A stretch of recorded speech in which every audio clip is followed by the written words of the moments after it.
Thank you very much, Mr. Bayer.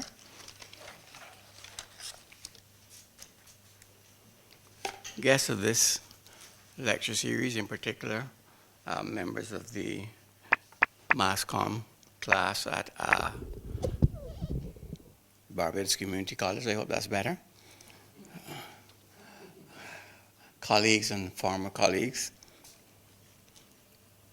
It goes without saying that I'm very honored to be afforded this opportunity to speak at this lunchtime lecture. I somehow was hoping that it was going to be a luncheon lecture.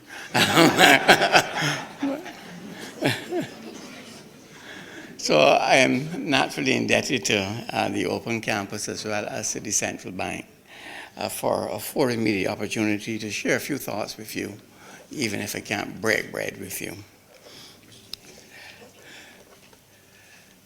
The future of the media turns out to be far more topical today than I could have imagined when last year Carlisle Alonzo Best, Administrative Officer of the Central Bank, on behalf of that institution and the Open Campus of the University of the West Indies, invited me to join a growing list of well-known citizens who have kindly given up their luncheon sessions at Musters, Mullins, Muse, or Mamma Mia's, to share ideas on matters of public interest at this lunchtime lecture series.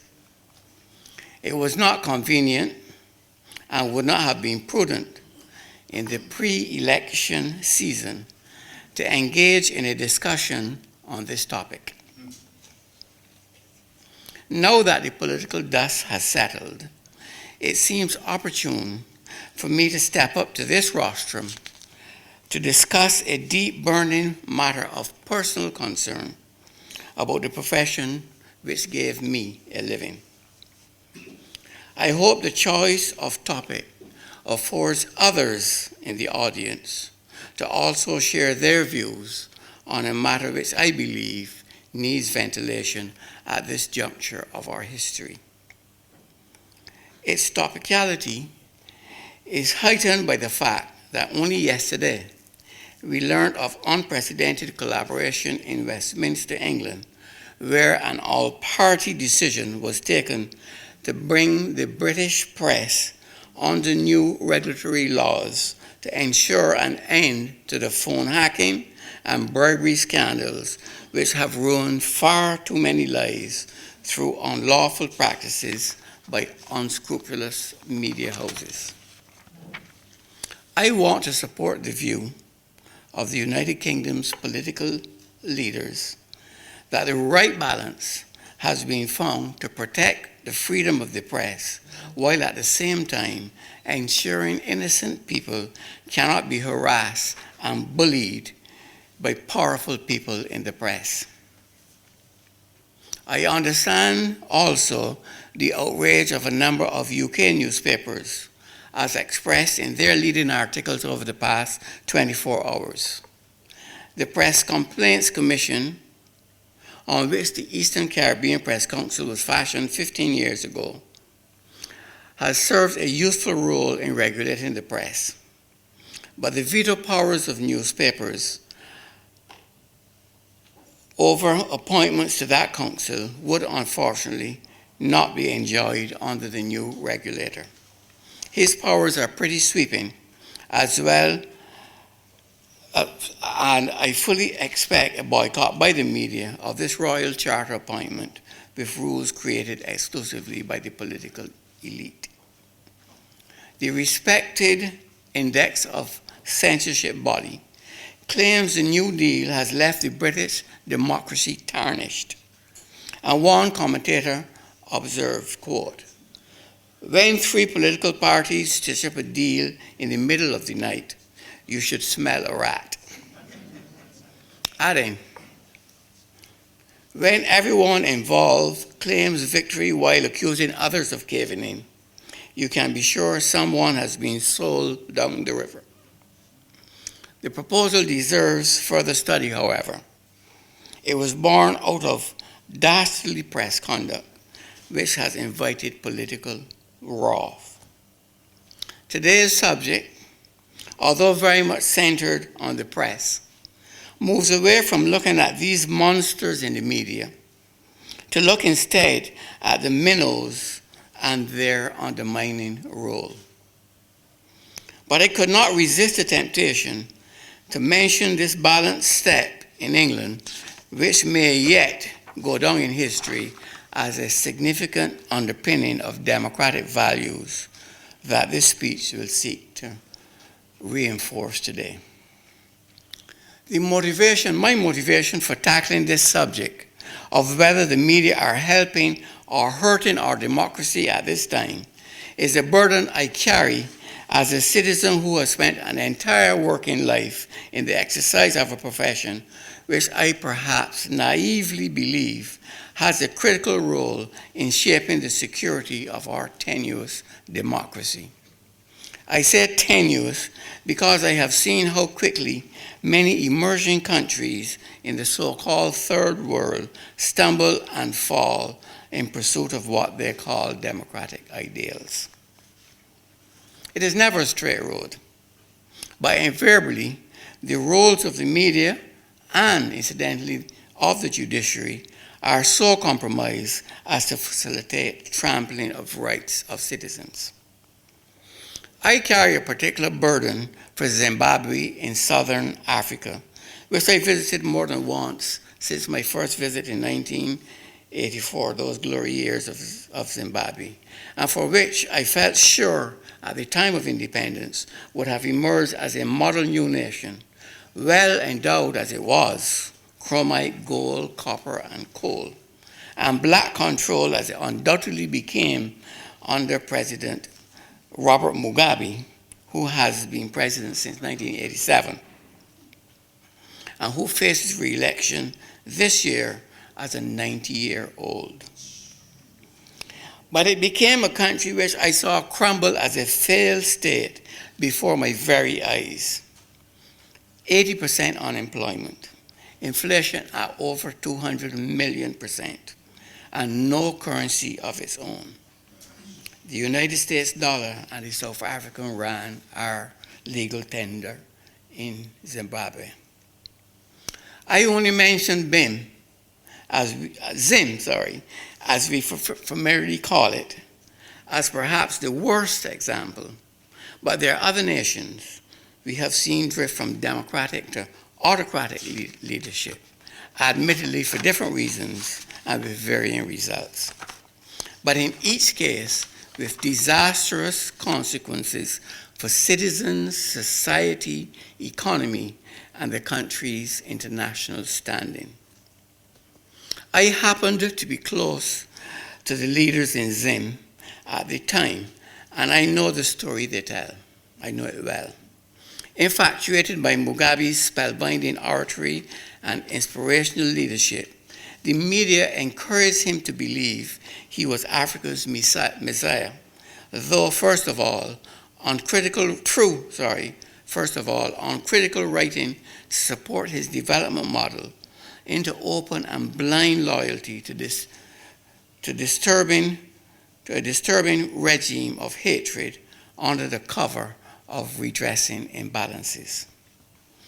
Now, those media leaders who had the courage to resist and risk life and property in furtherance of their burning nationalistic desire to provide fora for alternative points of view against the greatest odds have been driven on the ground by political interference and draconian media laws with very tough penalties. I watched there, as I did in Guyana in the 70s and the 80s, as the media, bent on a misguided notion of a non-offending role in the interest of so-called national development, slowly had their rights eroded by forces bent on creating a pliable press and a compliant people, while their constitutions both proclaim freedom of the press. The Guyana story is better told by some of the journalists from that vast and once great country who found refuge in this and other regional states once favored the then frightening Forbes Burnham figure and the tentacles he employed, wrecking newspapers and radio stations and devastating the legitimate pursuits of some of the Caribbean's most talented scribes. Guyana is perhaps, like Zim, the Caribbean's worst example.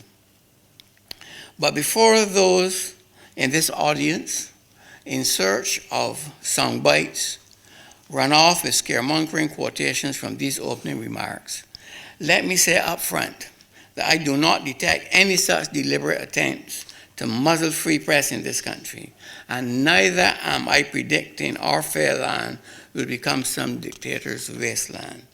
That is not what I'm saying. But what I do observe here, and I saw in other emerging countries, is a weakness among some in what should be the professional class and some who control the media to kowtow to the interests of persons in positions of power, be they political or business.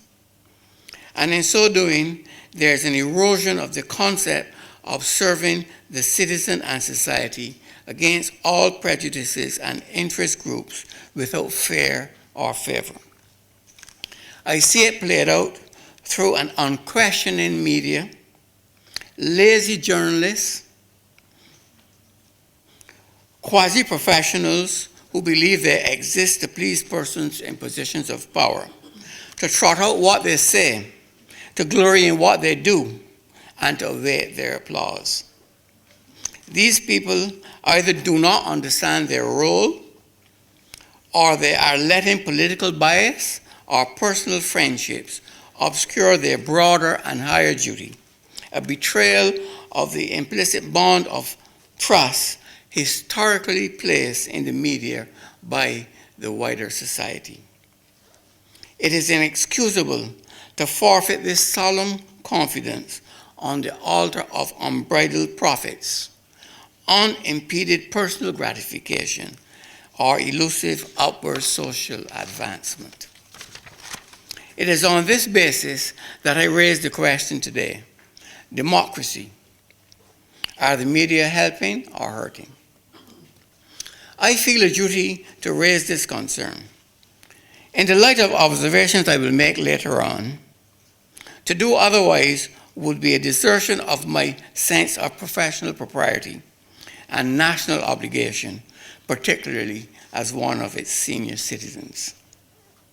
The question arises for me because, thankfully, the form of government to which Barbados subscribes ensures people are at the center of decision-making and that supreme power is vested in people based on a system of periodically held elections.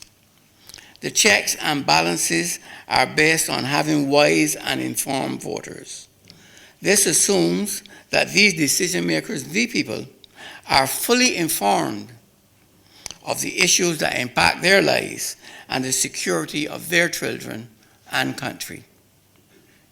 The more informed the citizen, the more assured we are that continuous scrutiny will provide appropriate chastening of those vested with the authority to govern. The holding of knowledge and the freedom to express ourselves is enshrined in Article 19 of the United Nations Declaration of Human Rights. Not only does this article proclaim our right to hold opinions, but also to hold these without interference and with the freedom to express ourselves. At the iconic Earth Summit in Rio in 1992, Principle 10 of what is regarded as the universally accepted blueprint for sustainable development endorsed the same right to freedom of expression and access to environmental data as a fundamental right, and it was reiterated at Rio Plus 20 last year.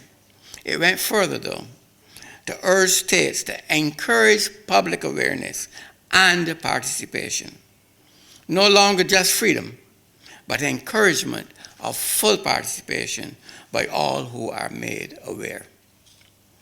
Although it was not always the case, the media are now no longer the arm of the privileged, but are the well-established method of sharing on a mass basis the expressed views of the many. This system of mass communication is meant to have a backbone. It operates as an imperative manner of holding the power elite to account, rendering them publicly responsible to that supreme power known in democracies as the people. The media are that backbone and exist to heighten our knowledge of ourselves and consciousness of each other, hopefully to the point of eliminating the prejudices and misunderstandings that keep us apart as cults or tribes of religion, politics, or culture. We, and I say we because I am at heart, even if retired, a journalist committed to upholding the finest traditions of the profession, although we have no formal role as a part of the estate of the realm. In a democracy, the media are part of the mass audience which society demands or should and must demand in the interest of order. It is this status which ranks us as an important pillar and was designed to emphasize our independence of kings, lords, and even the commons. That must remain our unswerving commitment. It is this indispensable media independence to which I unapologetically subscribe, one that affords access to all information that is vital to the success of democracy. It must be central to our choices, our decision-making. Independence. It is acquired and cherished as a key part of the freedom of all citizens to express themselves. It is therefore not an exclusive entitlement of persons who are employed in public or private media corporations only. We merely exercise it on behalf of the entire society. Wartime British Prime Minister Winston Churchill once said, and I quote, "A free press is the unsleeping guardian of every other right that free men prize. It is the most dangerous foe of tyranny. Where men have the habit of liberty, the press will continue to be the vigilant guardian of the rights of the ordinary citizen," end of quote. This is an honor that should be respected in observance rather than in breach. When we breach, as I would suggest is our new reality, we abandon a rich privilege. We shun this ethic of service to our peril and that of our people, on whose behalf we are entrusted to act fairly and responsibly and independently.